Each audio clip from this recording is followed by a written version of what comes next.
بسم اللہ الرحمن الرحیم۔ السلام علیکم۔ امام اعظم رضی اللہ عنہ، آپ کا وصال ہو گیا۔ آپ کے پڑوس میں ایک یہودی کا مکان تھا۔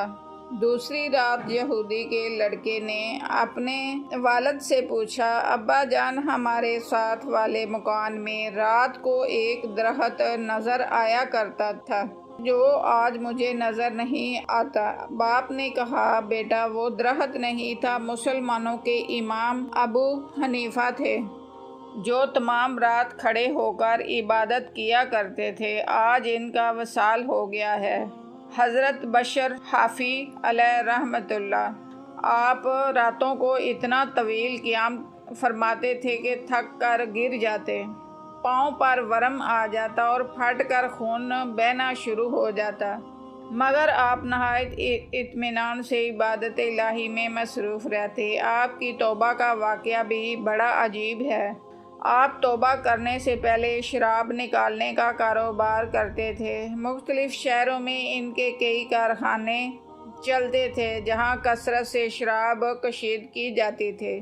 شراب کی تجارت سے انہوں نے لاکھوں کا نفع حاصل کیا۔ شراب نوشی اور شراب خوری سے ان کے دل سے خوف خدا بالکل محو ہو چکا تھا۔ فارسی کا ایک مقولہ ہے، رحمت حق بہانہ می۔ ایک دن شراب کے کارخانے میں جا رہے تھے، راستے میں کاغذ کا ایک ٹکڑا دیکھا، اٹھایا اور پڑھا تو اس پر بسم اللہ الرحمن الرحیم لکھا ہوا تھا۔ دل میں خیال آیا کہ میں تو اس شان و شوکت سے رہوں کہ نوکر چاکر، محلات، کارخانے میرے تابع ہیں اور یہ پاک نام قدموں کے نیچے ہو۔ اس کاغذ کو گھر لے گیا، عطر و خوشبو لگا کر بلند مقام پر رکھ کر کہا، تیرا مقام وہ نہیں تھا، یہ ہے۔ پروردگار عالم کو یہ بات پسند آ گئی۔ وہ تو رحیم و کریم ہے۔ آدمی ایک بار کیے ہوئے وعدے پر پشیمان ہو کر آئندہ نہ کرنے کا عہد کر کے اس کی بارگاہ میں جھک جائے تو اس کے آنسوؤں کا ایک قطرہ تمام زندگی کے گناہوں کو دھو دینے کے لیے کافی ہے۔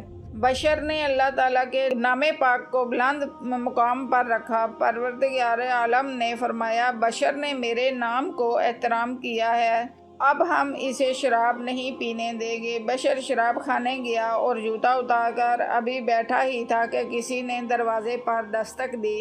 بشر نے کہا، کون ہے؟ اسے کہو یہ وقت ملاقات کا نہیں، پھر کسی وقت آنا۔ آنے والے نے کہا، بشر کو کہو کہ میں اللہ تعالیٰ کا قاصد ہوں اور اس کا سلام لے کر آیا ہوں۔ بشر نے جب یہ سنا تو دل کی دنیا بدل گئی۔ کہنے لگا، میں تو تمام عمر نافرمانی کی اور صرف ایک کاغذ جس پر اس کا نام تھا اٹھایا اور بلند مقام پر رکھا تو اللہ تعالیٰ نے سلام بھیجا ہے۔ اگر عمر اس کی یاد میں گزرتی تو اس کا فضل و کرم کتنا عظیم ہوتا۔ یہ سوچا اور ننگے پاؤں دروازے کی طرف دوڑا۔ اللہ تعالیٰ کا وہ قاصد جو اسی علاقے کا ایک ولی کامل تھا، اس نے بڑھ کر سینے سے لگا لیا۔ پھر بشر نے تمام شراب خانوں کو آگ لگا دی اور سچے دل سے توبہ کی۔ پروردگار عالم نے ولیوں کا شہنشاہ بنا دیا۔ پھر بشر نے ساری زندگی پاؤں میں جوتا نہیں پہنا، ننگے پاؤں رہتے تھے۔ حافی عربی زبان میں ننگے پاؤں والے کو کہتے ہیں۔ کسی نے پوچھا، آپ ننگے پاؤں کیوں رہتے ہیں، جوتا کیوں نہیں پہنتے؟ آپ نے فرمایا، جب اللہ تعالیٰ کا سلام آیا تھا تو میں ننگے پاؤں بیٹھا تھا، شاید اللہ تعالیٰ کو میری وہی حالت پسند آ گئی ہے۔ ایک دفعہ پھر کسی نے پوچھا، آپ جوتا کیوں نہیں پہنتے؟ آپ نے فرمایا، یہ زمین اللہ تعالیٰ کا فرش ہے اور اللہ کے فرش پر جوتے پہن کر چلنا کس طرح مناسب ہے۔